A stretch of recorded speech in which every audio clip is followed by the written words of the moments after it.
Saudari-saudaraku terkasih dalam Tuhan Yesus Kristus, selamat pagi dan berkah dalam.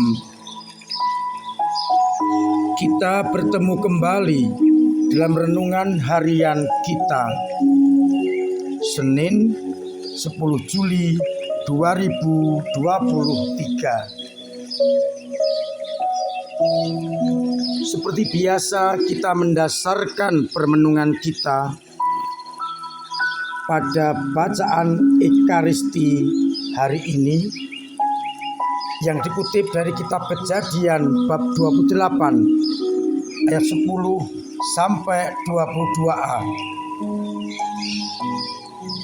di mana dikisahkan Yakub dalam perjalanan dari Berseba ke Haran.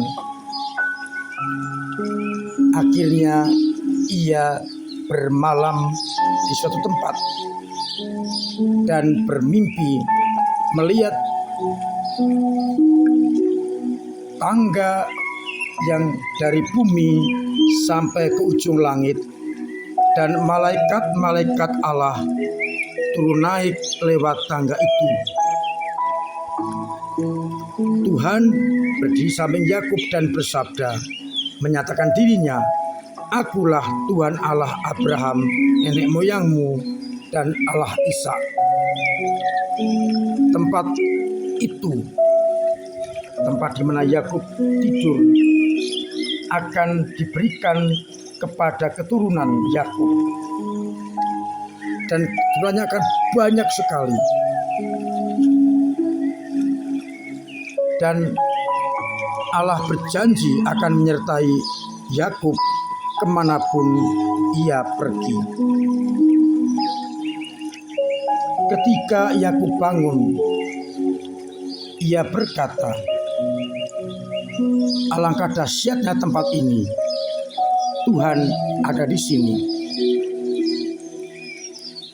Dan ia berjanji apabila ia senantiasa dilindungi oleh Tuhan, atau Tuhan menyertainya dan berikan makanan kepadanya serta pakaian, dan kembali pulang ke rumah ayahnya dengan selamat, maka Tuhan akan menjadi Allah Yakub, dan batu yang didirikan ini sebagai tugu akan menjadi rumah Allah, dan akan selalu dipersembahkan sepersepuluhan kepada Allah. Sedangkan pada bacaan Injil dari Injil Matius bab 9 ayat 18 sampai 26, kita akan mendengarkan Yesus yang menyembuhkan perempuan yang sudah sekian lama 12 tahun menderita pendarahan, dan kemudian juga membangkitkan anak dari kepala rumah ibadat yang sudah meninggal. Saudari-saudaraku terkasih dalam Kristus, Allah begitu dekat dengan manusia sehingga Ia sungguh menjadi sahabat kita. Perjanjian yang diikat oleh Yahweh dengan Yakub menunjukkan kepedulian Allah kepada manusia agar tetap terarah kepadanya. Pengalaman mimpi Yakub menjadikan iman Yakub semakin kuat. Akhirnya Yakub menyadari bahwa Tuhan itulah Allah yang harus sembah satu-satunya. Tidak boleh ada Allah-Allah yang lain. Iman yang kuat ditunjukkan oleh Yakub.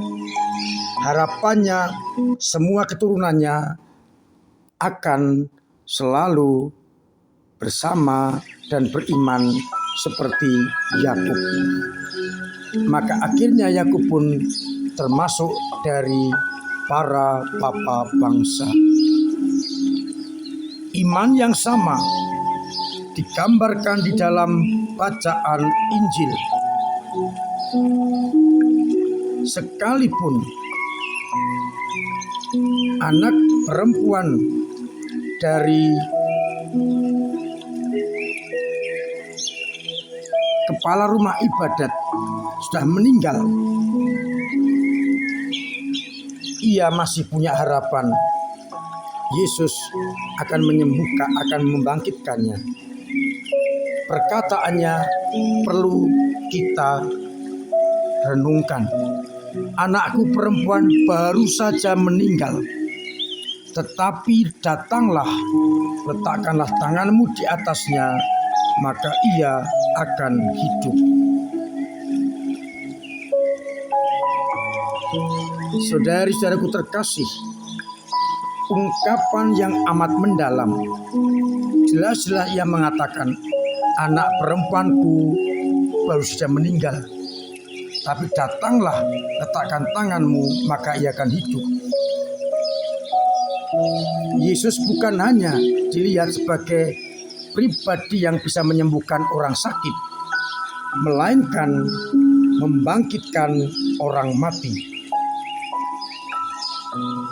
Kuasanya lebih daripada kematian. Ia memiliki kehidupan. Menarik dalam perjalanan berikutnya, seorang perempuan yang sudah 12 tahun lamanya pendarahan yakin, asal aku jamah saja jubahnya, aku akan sembuh. Kita melihat bagaimana dua pribadi yang sudah kehabisan harapan karena kematian dan karena pendarahan yang sudah begitu lama, tetap berani menyerahkan hidup kepada Yesus. Itulah iman yang sejati, yakni menyerahkan hidup hanya kepada Yesus Kristus. Maka jawaban Yesus sangat melegakan. Teguhkanlah hatimu, hai anakku, imanmu telah menyelamatkan engkau. Dan dengan demikian perempuan itu sembuh. Kita melihat iman kepala rumah ibadat juga diuji. Yesus mengusir para peniup seruling dan orang banyak yang ribut dengan mengatakan, pergilah, karena anak ini tidak mati tetapi tidur. Dan banyak orang menertawakan kata-kata Yesus. Tetapi kepala rumah ibadat tetap mempunyai keyakinan bahwa anaknya akan hidup. Dan terjadilah memang demikian, anaknya hidup kembali. Saudari-saudaraku terkasih, iman yang hebat ditunjuk nyatakan dalam bacaan-bacaan hari ini, yang akhirnya memusat bahwa Tuhanlah satu-satunya Allah yang menjadi pegangan hidup kita. Dia yang setia menemani kita dalam pribadi Sang Putra dan Roh Kudus-Nya. Pertanyaan untuk kita renungkan. Melihat iman kepala rumah ibadat dan perempuan yang sakit pendarahan, bagaimana dengan iman kita? Bisa jadi kadang kita ragu-ragu, kurang percaya. Tetapi belajar dari pengalaman ini, seharusnya kita yakin kalau kita beriman dengan sungguh-sungguh dan benar-benar total, sekalipun harapan kadang tipis, kita akan mendapatkan apa yang kita harapkan. Seperti anak kepala ibadat hidup kembali dan ibu yang sakit pendarahan bisa sembuh. Mari kita renungkan, kita cek, kita lihat iman kita. Sejauh mana iman itu, dan semoga harapannya kita semakin berani menyerahkan hidup hanya kepada Dia Sang Empunya kehidupan kekal. Tuhan memberkati kita sekalian. Amin. Marilah kita berdoa.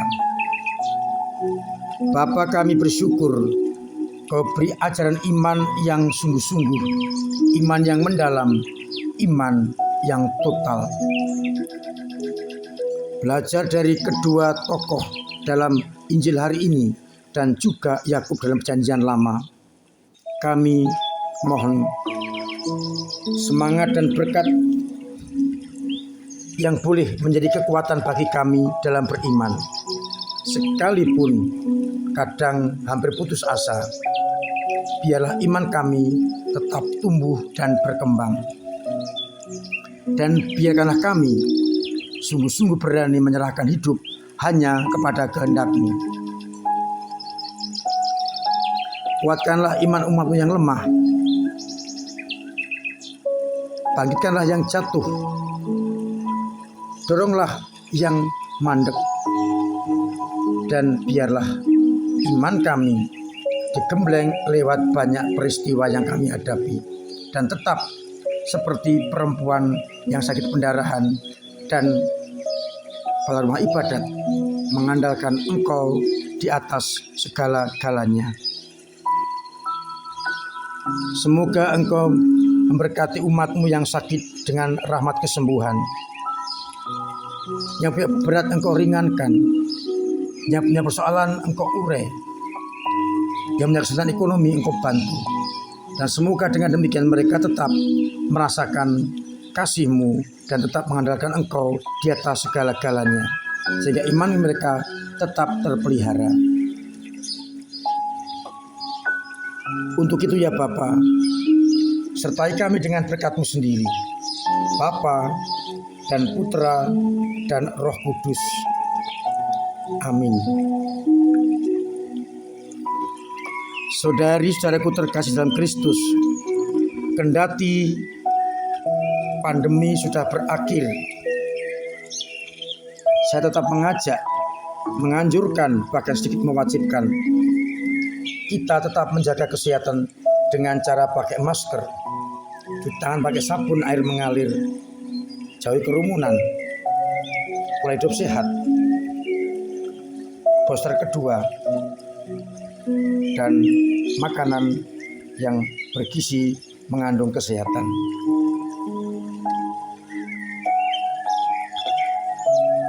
Saya mengundang panjenengan semua untuk ambil bagian dalam misa inkulturasi malam 1 Suro dengan gamelan dan bahasa Jawa, tepatnya tanggal 18 Juli di gereja pada pukul 6 sore. Setelah itu kita akan bersama-sama memohonkan berkat Tuhan atas gedung serbaguna yang sudah purna, sekalipun belum ada isi-isinya. Tetap akan kita berkati agar segera bisa dipakai untuk berbagai pelayanan pastoral dengan ruangan dan alat seadanya. Harapannya segera setelah diresmikan atau diberkati, banyak yang terlibat untuk ambil bagian di dalam pengisian gedung serbaguna. Ucapkan terima kasih kepada umat yang kemarin hari Minggu ambil bagian di dalam pelayanan donor darah. Memang tidak semua bisa diambil karena faktor entah kelelahan, entah berat badan, entah HB. Namun kita syukuri, sejauh saya dengar kita berhasil untuk menyumbangkan donor kita sebanyak 50 kantong. Mudah-mudahan di periode ke depan bisa meningkat menjadi 100 kantong.